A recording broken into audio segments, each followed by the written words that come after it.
Let's explore Tasting History by Max Miller. This is supposed to be 4,000 years worth of recipes, or at least recipes inspired by history. So let's see, we have photos, there's art, and of course recreations of the recipes themselves. It's very, very cool. I'm a bit of an anthro nerd, so I'm excited to see what they've come up with. Here's our table of contents. We first start off with the cradle of civilization in the ancient world. So like Babylon, Egypt, ancient Greece, that area. We also have the British Isles, continental Europe, the Near and Far East, and then we also have the New World. Honestly, I feel like this section needs to be so much bigger. That's just me though. So let's look at some of these recipes. And it's not necessarily chronological, but it's kind of cool that it is divided up into different areas. We might be able to see some commonplace for some of these recipes. We also have something I meant to note is in the very beginning there are certain ingredients that they go over. So like long pepper passum, I've never even heard of that. It's used in a lot of ancient Greek recipes. Galangal is one that I use actually all the time. Persian shallots versus regular shallots, so that's cool. Here's some examples of the art or photographs, artifacts you might actually find, museum artifacts. So let's start. We have a Spartan black broth. Oh my. What is in here? Oh, there's actual pork blood. Interesting. Sorry if you are a vegetarian or vegan. So it has our making, how long it takes. We also have at the very top, I was kind of hoping for something a little bigger. So it says, it is no wonder that Spartans are the bravest men in the world, for anyone in his right mind would prefer to die 10,000 times rather than live as miserably as this. Okay, it's a quote. It says, I won't think less of you if you should pass over this recipe, but if you do have the fortitude to try it, and I promise you it actually tastes good, know that you are one step closer to being a Spartan warrior.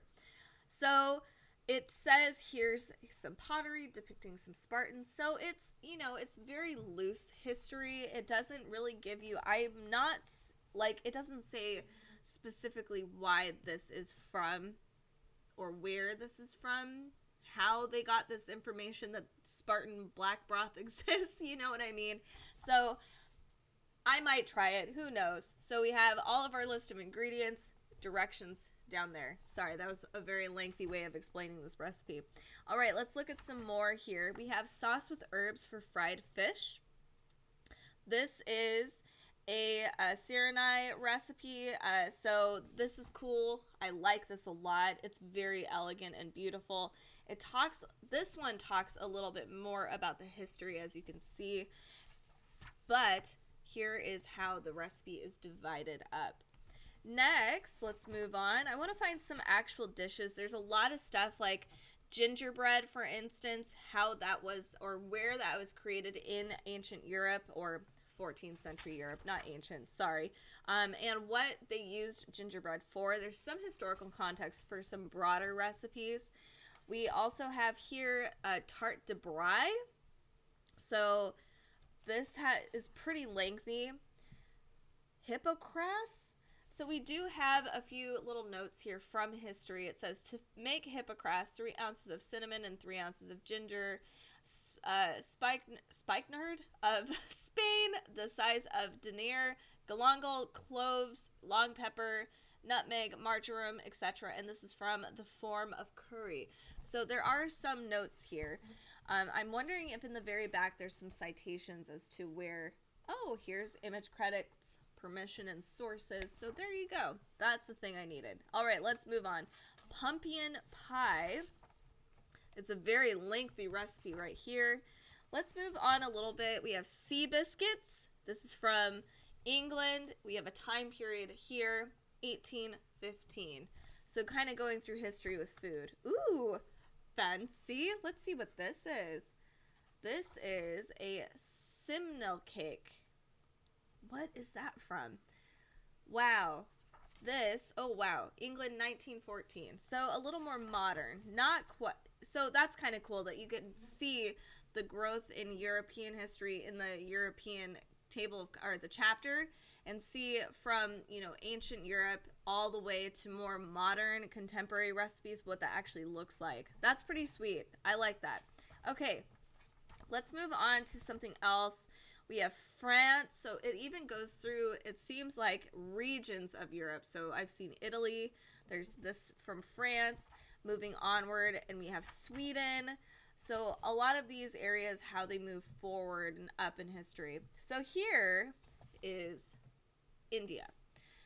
This is a payasam from 12th century. Oh, I was hoping they'd go farther back. India has a rich, rich history, like way further back. Okay, so here we have samosas. This is, I'm not seeing a timestamp for that. Here we go. This is from the Mughal Empire from 1590. So I was really hoping for some, like, way more ancient history here. We have Chinese dishes from Ming China, so from 1620. Let's see, we even have, and China has a rich ancient history too. So I'm gonna give this a solid okay, but I was kind of hoping for some, like, more historical context here, and some of the richest histories, like India and China, and like the Middle East, Persia, a lot of those places I feel like are a little lacking here. I'm just going to be perfectly honest with this cookbook. I think it's fun. I like some of the more not quite ancient history, but, a little more medieval and upward history of food, and seeing that side by side with some of the recipes we have today. That's pretty cool. I mean, and even Latin America has some crazy rich history. One thing that would be even cooler is, like, if we had Australian recipes, that would be amazing too. So it is fun to see. There's some dishes like eggnog, for instance, the origins of that, where that comes from, are bread pudding. So this is a kind of a more Eurocentric tasting history versus, like, world history, which is what I was expecting, but it's still interesting. I'd rather go through this on my own time and just kind of dig through it a little bit further. I'm glad they provided sources on where they found this material and the recipes. So that's my 2 cents on Tasting History by Max Miller. I do recommend just checking it out. It is interesting, especially if you are looking for more, I would say, European history generally, and food.